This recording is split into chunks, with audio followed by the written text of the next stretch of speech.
नाशिक शहरातील प्रत्येक बातमी सखोलपणे आणि तिच्या संभाव्य परिणामांसह जाणून घेण्यासाठी आजच अधिकार न्यूजच्या YouTube चॅनलला सबस्क्राइब करा आणि बेल आयकॉन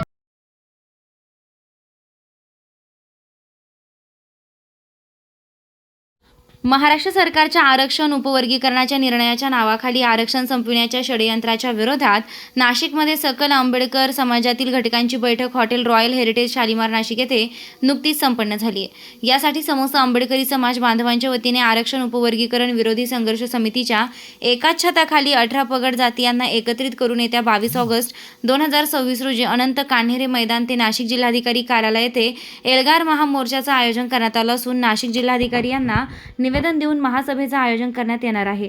तसेच या महामोर्चाच्या नियोजनासाठी नुकत्याच झालेल्या समाज बांधवांच्या बैठकीत आंबेडकरी विचारांसह 18 पगड जातींना एकत्र आणून सरकारच्या उपवर्गीकरणाच्या धोरणास प्रत्युत्तर देऊन विरोध दर्शविण्यात येणार आहे। या प्रसंगी येत्या 22 ऑगस्ट रोजी महामोर्चाचं नेतृत्व अध्यक्ष समाजरक्षक अर्जुन नाना पगारे यांच्या मार्गदर्शनाखाली नियोजन करण्यात येणार असून या प्रसंगी बैठकीसाठी समिती अध्यक्ष प्रकाश पगारे, महामोर्चाचे अध्यक्ष अर्जुन नाना पगारे, मार्गदर्शक सेवानिवृत्त न्यायाधीश अनिल वैद्य, बाळासाहेब शिंदे, किशोरजी घाटे, कार्याध्यक्ष सनीभाई रोकडे, महिला आघाडी प्रमुख कविताताई पवार, निमंत्रक अविनाश शिंदे, अनिलभाई गांगुर्डे, प्राध्यापक कुणाल वाघ, अविनाश गायकवाड, डॉक्टर घोडेराव, सागर सोनोने, रायमल्ले, गोतीसे सर, दिलीप जाधव, आदेश पगारे, कविता खरे, अरुण काळे, गणेश कांबळे, वेल्लोरे आदींसह आंबेडकरी समाज बांधव मोठ्या संख्येने उपस्थित होते।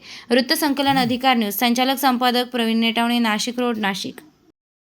डॉक्टर बाबासाहेब आंबेडकरांना अभिवादन करतो। आज अतिशय खेळीमेळीच्या वातावरणामध्ये आंबेडकरी अनुयायांची आज बैठक झाली।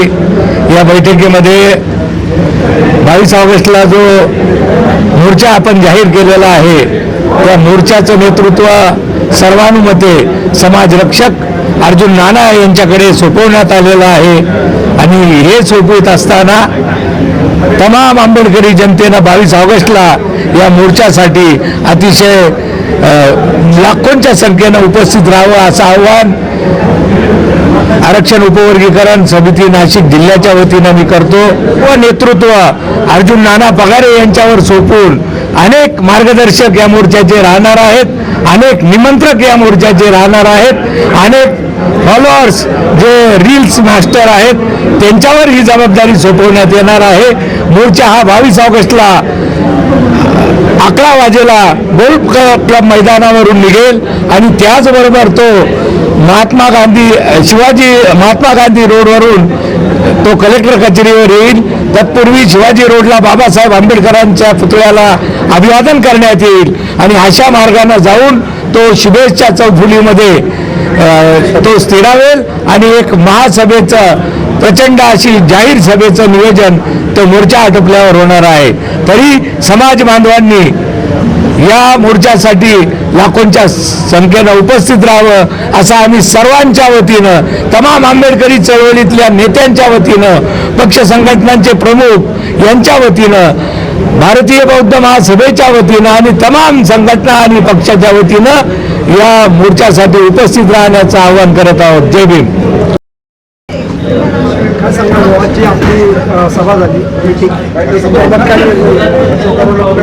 आज सर्व आंबेडकरी समाजातले बांधव व 58 जाती म्हणण्यापेक्षा 59 जातीतले सर्व आमचे बांधव आज या मीटिंगला उपस्थित होते। येणाऱ्या 22 ऑगस्ट रोजी हा महामोर्चाचं नियोजन आयोजनची मीटिंग आज इथं संपन्न झालेली आहे। सर्व जाती धर्मातले बांधवांनी आश्वासनं दिले आणि आम्ही सर्व मोठ्या ताकदीने या मोर्चाला सहभागी होणार आहे। आंबेडकरी समाज हा मोठ्या ताकदीने या मोर्चात सहभागी होणार आहे। आजचे युवा युवती सर्व मोठ्या ताकदीने सहभागी होणार आहे। हा मोर्चा हजारो नाही तर लाखोच्या संख्येने हा मोर्चा नाशिक जिल्ह्यात होणार आहे। जय भीम, जय संविधान। दिल्लीच्या आंदोलनामध्ये भाग घेऊन तुम्ही जर साईलची पाठ पाहिली तर अशी सोडलेली आहे। जिगाबाज भीमसैनिक ज्येष्ठ नेते रविराज सोनवणे यांचे सुपुत्र आहेत दिंडोरीचे लखपत तालुक्यातले, यांचा सुद्धा सत्कार अर्जुन नाना आणि किशोर घाटे हे करतील। लोक मिळून आपण सर्व त्यांचा आता सरकार करूया. सर्वांनी गाड्यांच्या काळात जय भीम करा. सर्वांना जय भीम. डॉक्टर बाबासाहेब आंबेडकरांचा संविधान आमच्या हक्काचं नाही कोणाच्या बापाचं. त्याचबरोबर आम्ही त्यांना फेसबुक आणि व्हॉट्सअपच्या याच्यातून बघितलेलं आहे. अतिशय चांगलं कार्य आहे. त्यांचं वैभव शार्दूल यांचा सुद्धा सत्कार किशोर घाटे करतील. आपल्या बैठकीला आपण सर्वजणांनी उपस्थिती दर्शवली त्याबद्दल सर्वप्रथम आभार व्यक्त करतो. व त्याचप्रमाणे 22 तारखेच्या मोर्चाचं नेतृत्व अर्जुनाना पगारे यांच्याकडे श्री प्रकाशजी विनंती असतील मोठ्या ताकदीनं तुमच्या मागे खांद्याला खांदा लावून या महामोर्चाला यशस्वी करण्यासाठी महामानव प्रमुख डॉक्टर बाबासाहेब आंबेडकरांचं वर्णन करताना एकच कवी सांगतात की निळ्या फुलांचा फुलहार भीम होता. कोटी निळ्या फुलाचा फुलहार भीम होता. पाण्यानं पेटणारा आमदार भीम होता. डॉक्टर बाबासाहेब आंबेडकरांचे विचार हे पाण्याला जर आग लावत असतील आणि त्याच्या विचारावर चालणारे समाजरक्षक अर्जुनाना पगारे असतील तर या महामोर्चाचं नेतृत्व योग्य व्यक्तीच्या हातात गेले असं मी मानतो. आणि खऱ्या अर्थानं डॉक्टर बाबासाहेब आंबेडकरांना अपेक्षित असलेली ही क्रांतीभूमी खऱ्या अर्थानं डॉक्टर बाबासाहेब आंबेडकरांचे विचार घेऊन चाललेले तुम्ही आम्ही सर्वजण या ठिकाणी या सरकारला त्या विचारण्यासाठीच म्हणून उद्या आपल्या विरोधात कोण आहे कोण नाही याचं कोणालाही काही पडलेलं नाही. पण इथं असणाऱ्या सरकारला जर जाग आणायची असेल तर तुम्हाला आणि आम्हाला एकजुटीनं लढावं लागेल. संभाजी महाराजांचा वध झाल्यानंतर तर त्यांची हत्येची काही म्हणून आपल्याला जर बदला घ्यायचा आहे म्हणून काही वीर दौडले होते. त्याच्यात एक म्हण होती गाडेगाकार वीरात दौडले 7 ते 7 वेगवेगळ्या दिशेने पळाले. त्यांच्याकडे दिशा नव्हती. पण तुमच्या सगळ्यांची दिशा ही एक आहे. शत्रू म्हणणार नाही. तुमच्या सगळ्यांचं टार्गेट एक आहे आणि ते जर महाराष्ट्र शासन म्हणून असेल तर तुम्हाला आणि आम्हाला सगळ्यांना एकजुटीने लढावं लागेल. म्हणून विराट दौडले एक साथ म्हणून आपण सगळेजण एकत्र येऊया. कोणी मोठा नाही कोणी छोटा नाही. कोणी मोठ्या नेतृत्वाचा नाही कोणी छोट्या नेतृत्वाचा नाही. नाना आपल्या नेतृत्वात सगळ्यांना आपण पंखाखाली घ्या. हे सगळ्या समाज बांधवांना याची जाणीव आहे. म्हणून एकदा आपल्या या सगळ्या नेतृत्वाला आम्ही साथ सोबत करू. हा येणारा एवढा महामोर्चा मोठ्या ताकदीने यशस्वी करूया. या ठिकाणी सूचना आपण फक्त 2 गोष्टी फक्त नाना आपल्याला सांगेल. अजूनही हा लढा विद्यार्थी केंद्रित झालेला नाही आहे. आपण विद्यार्थ्यांना या आंदोलनात सामील करून घ्या. या आंदोलनाचे जे काही आपण पत्रक करत आहोत या ठिकाणी कुणाल साहेबांना मी थोडंसं क्लिअर करू इच्छितो. साहेब मागच्या 19 नाही 20 बैठका या उपवर्गीकरणाच्या माध्यमातून झाल्या आणि त्या सर्व जात समूहाला घेऊन होत्या. मागची बैठकीत सुद्धा लक्ष्मण भंडारे खाटी समाजाचे होते. प्रमोद नाटेकर हे सागर समाजाचे होते. आपणही त्या बैठकीला होतात. इथून पुढच्या आणि इथून मागच्याही बैठका सर्व जाती समूहाला घेऊन होत्या. पुढच्याही काळामध्ये आपण सगळेजण एकसाथपणे 59 जात समूहाला न्यायिक मोर्चा यशस्वी करूया. या ठिकाणी योगच म्हणून माझे शब्द सांगतो. जे जे म्हणून शक्य असेल ते सगळं शक्य करण्यासाठी म्हणून आपण एकसाथ करूया. मांडा आहे परत तुमच्या सर्वांनी सांगावं आणि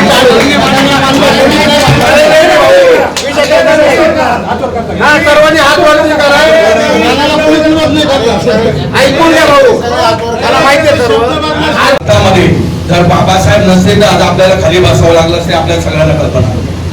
मी आपला जो 22 तारखेचा मेळावा आहे आमच्या रोहिदास मार्गाच्या वतीने आमच्या सगळ्या संघटनेच्या वतीने जेणेकरून गावातील खेड्यातील शहरातील जेवढे काही कार्यकर्ते असतील पदाधिकारी असतील आम्ही प्रत्येक जिल्ह्यात जाऊन आपल्या या 22 तारखेच्या मेळाव्याला प्रत्येक उपस्थित राहू आणि सर्वसार समाजाच्या वतीने आपल्या सगळ्या समाजाच्या वतीने कारण आपण वेगळे नव्हते. कारण लोक सांगतात की मी या समाजाच्या त्या समाजाचा नाहीये. आपण बाबासाहेबांच्या औलाद आहोत. पण हे उचलू नका. कारण जर बाबासाहेब नसते तर आपण नसतो. हे सगळ्या पदाधिकाऱ्यांनी पण ही काळजी घेतली पाहिजे. कुठल्याही संघटनेचा नेता असेल कुठल्याही पक्षामध्ये काम करत असेल तरी पण ते विसरलं पाहिजे. ते बाजूला ठेवलं पाहिजे की मी एक बाबासाहेबांचा अनुयायी आहे आणि त्या बाबासाहेबांनी मला या ठिकाणी जन्म दिलेला आहे. त्याच्यामुळे तुम्ही मोठा आहे.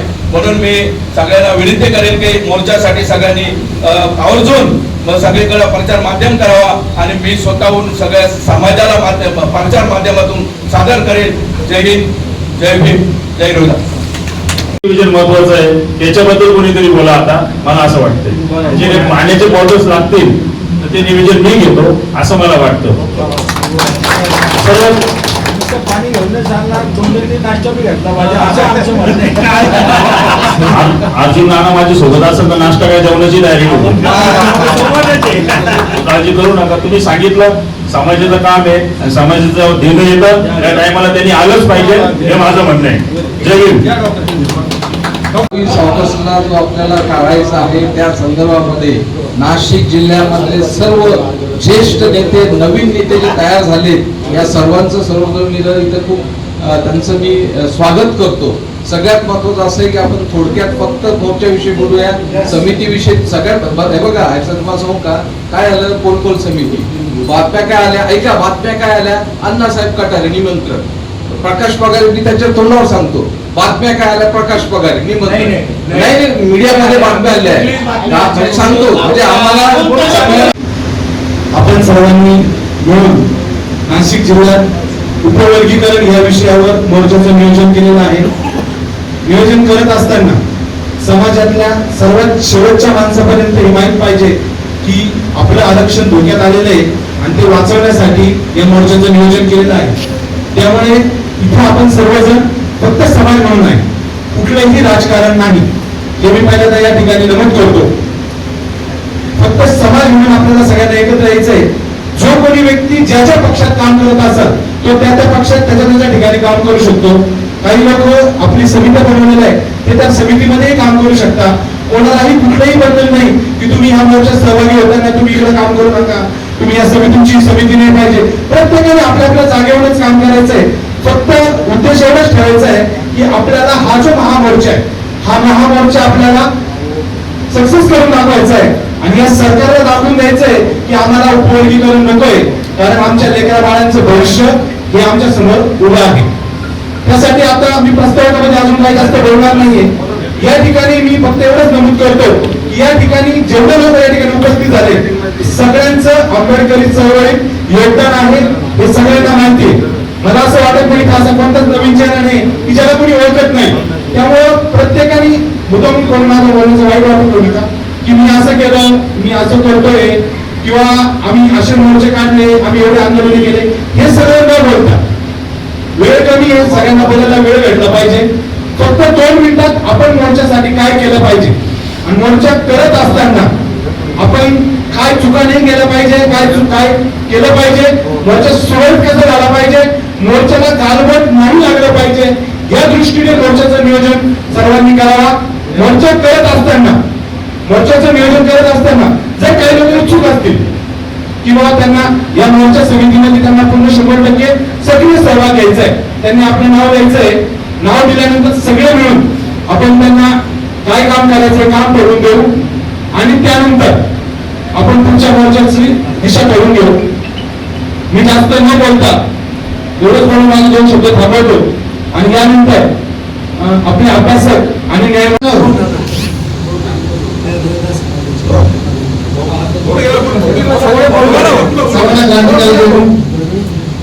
सर्वांचे विचार जर बघतात, आजही आपण गटातटामध्ये विभागलं केलं, प्रत्येकाचे विचार बघतोय, त्याला अध्यक्ष व्हायचंय, परंतु आपण हा विचार करत नाही की ज्यासाठी आपल्याला भाडं लागतंय, रस्त्यावर लागतंय, बाबासाहेब म्हटले की तुम्हाला ती सत्ता जी आहे ती सत्ता ताब्यात घ्या, तुम्ही आंदोलन, मोर्चे, निदर्शनं करा, परंतु तुम्हाला न्याय भेटणार नाही. कारण आपण मागचा जो अनुभव आहे, कारलेजीचा असो, त्यानंतर आपला दिमाखोले गावचा असो, तळेगावच्या प्रकारांचा जो अनुभव आहे, फक्त निवेदनापुरतं न राहता आपण कृतीमध्ये कधी येणार, तर किती दिवस आपण हालचाली करणार आहोत. प्रत्येक वेळेस लोकांच्या धावणीला इथं जे लोक बसलेले आहेत, अनेक लोक इलेक्शनच्या काळामध्ये त्या सत्ताधाऱ्यांच्या बरोबर राहतात.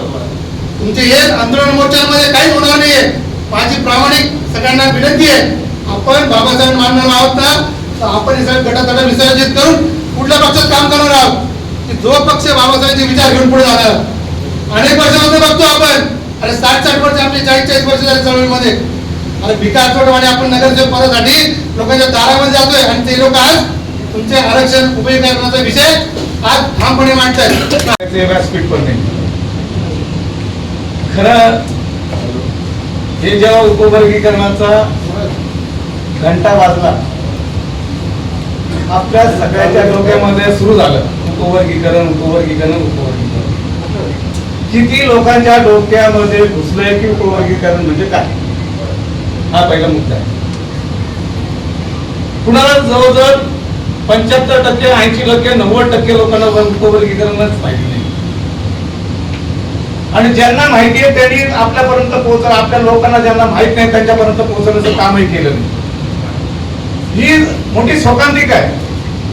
आणि मग आपण घाईघाईमध्ये आपण सगळेजण, मी पण मला अध्यक्ष बनवलं, समिती स्थापन झाली, अनेक ठिकाणी परिषदही झाल्या, परंतु त्या परिषदेमध्ये, त्या समितीमध्ये आपण आपल्या लोकांना काय उपवर्गीकरण आहे, हेतू काय, कारण काय, हे कुणाला समजून सांगण्याचा प्रयत्न आपल्या कोणीच केलेला नाही आणि धाडसही केलं नाही. परवा डोंगरे वसतिगृहावर जो कार्यक्रम झाला, पोलखल परिषद, मी म्हटलं पोलखल हा शब्द टाकू नका. मी त्यांना सांगितलं पोलखल का टाकू नका, आपलं त्यातलं नॉलेजच नाहीये, तुम्ही त्यांचं काय पोलखल करणार आहे उपवर्गीकरणाचं. पण त्यांनी ऐकलं नाही, टाकलं. दुसरी गोष्ट, या ठिकाणी समिती स्थापन झाली. मला म्हणजे मी प्रकाश पगारेंपासून तर अनिल वैद्य साहेबांपासून तर अर्जुन पगारेपर्यंत, नंतर बाळासाहेब शिंदे, अण्णा कटारे, सगळ्या लोकांना विनंती वजा केली, आपण सर्वजण एकत्र या. नसेल तर मला तोंडावर सांगतो, एका नेत्याने तुम्हाला सांगितलं मी का त्याच्या पाय पडू का. अरे तुम्ही नेते आहात, तुमचं कोणी कार्यकर्ता ऐकत नसेल ना त्याच्या पाया पडणं, हात जोडणं आपलं कर्तव्य आहे. मी नाव पण घेईल त्याचं, पण आता सांगणार नाही का. एवढे मोठे नेते झालो का आपण नेत्याच्या कार्यकर्त्यांच्या पुढं नेता हा शून्य असतो. पण कार्यकर्त्यांनी सुद्धा समजून घेणं काम आहे, नेत्याने सुद्धा समजून घेण्याचं काम आणि कर्तव्य असतं. हे केलेलं नाहीये. आता मान्य आहे नाही, पण अर्जुन नाना नाशिक जिल्ह्यामध्ये प्रत्येक 15 तालुक्यामध्ये कोपऱ्यामध्ये अर्जुन नानाचं नाव आहे. आपण जो मागे 2016 मध्ये जो मोर्चा काढला होता, त्या मोर्चामध्ये ज्या पद्धतीने लोक आले होते, त्या पद्धतीने ह्या मोर्चामध्ये लोक कसे येतील याच्यावरती आपण सगळ्यांनी विचार केला पाहिजे. आणि ज्या वेळेला 2016 मध्ये मोर्चा सक्सेस झाला, तसाच मोर्चा आपल्याला आता सक्सेस करायचा आहे. 15 तालुक्यामध्ये आपल्याला प्रत्येक तालुक्यामध्ये कसे लोक आणता येईल याच्यावरती हे करायचं आपल्याला नियोजन. आणि मला एक असं विचारायचं आहे की आता तुमच्या नेतृत्वाखाली जो मोर्चाचं आयोजन केलेलं आहे, याच्या व्यतिरिक्त समिती काही राहणार आहे का? काही बरखास्त तर नाही सर, आहे का? कोण विचारणार आज? काय बोलतो ऐका ना तुम्ही. तुम्ही काय बोलतो ऐका ना तुम्ही ऐकून नाही घेतलं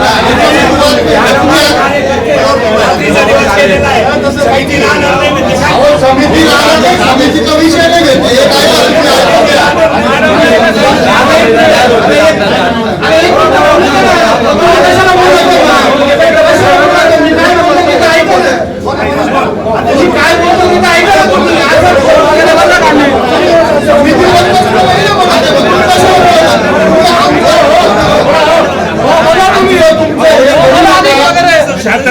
तुमचं हे करू नका. आपण जी मिटिंग आयोजित केलेली आपल्याला मोर्चा सक्सेस करायचा आहे ना. मी काय म्हणत नाही का तुम्ही समिती बरोबर आपण जर नाशिक जिल्ह्याच्या वतीनं 15 तालुक्याच्या वतीनं जर मोर्चा काढतोय, जसा 2016 मध्ये मोर्चा काढला, या वेळेला आपण अर्जुन नानाच्या नेतृत्वाखाली मोर्चा काढतोय, तर माझे एक म्हणणं आहे नाना की जो मोर्चा आपल्या नेतृत्वाखाली निघतोय तर त्याच्या व्यतिरिक्त कमिटी म्हणायचं तुम्हाला का? नियोजन कमिटी राहील, ऐका ना, नियोजन कमिटी राहील, नियोजन कमिटीमध्ये लोक राहील, पण असे वैयक्तिक पद देऊ नका, हे माझं म्हणणं आहे. भोजन कमिटी पण कमिटी समिती बरखास्त करा नका तरी त्याच्याबद्दल मला काहीच म्हणायचं नाही. कमिटी राहू मनोगत व्यक्त करणार आहे. या ठिकाणी उपस्थित असलेल्या सर्व निर्भीड स्वाभिमानी भीमसैनिकांना क्रांतिकारी जय भीम. ज्या विषयासाठी म्हणून आपण सर्वजण या ठिकाणी उपस्थित झालो आहोत त्या या नाशिक जिल्ह्याच्या वतीने आयोजित करण्यात आलेला 22 ऑगस्ट 2026चा एल्गार महामोर्चा आणि त्या महामोर्चाच्या निमित्तानं उपस्थित मला असलेले सर्व ज्येष्ठ नेतेगण, या चळवळीत ज्यांनी आपलं आयुष्य वेचलं ही सर्व ज्येष्ठ मंडळी, त्या सर्वांना आदरपूर्वक जय भीम करत आजच्या या नियोजन बैठकी प्रसंगी मी उशिरा आलो तर सर्वप्रथम काही अपरिहार्य कारणामुळे येऊ शकलो नाही वेळेत, त्यासाठी सगळ्यांची दिलगिरी व्यक्त करतो.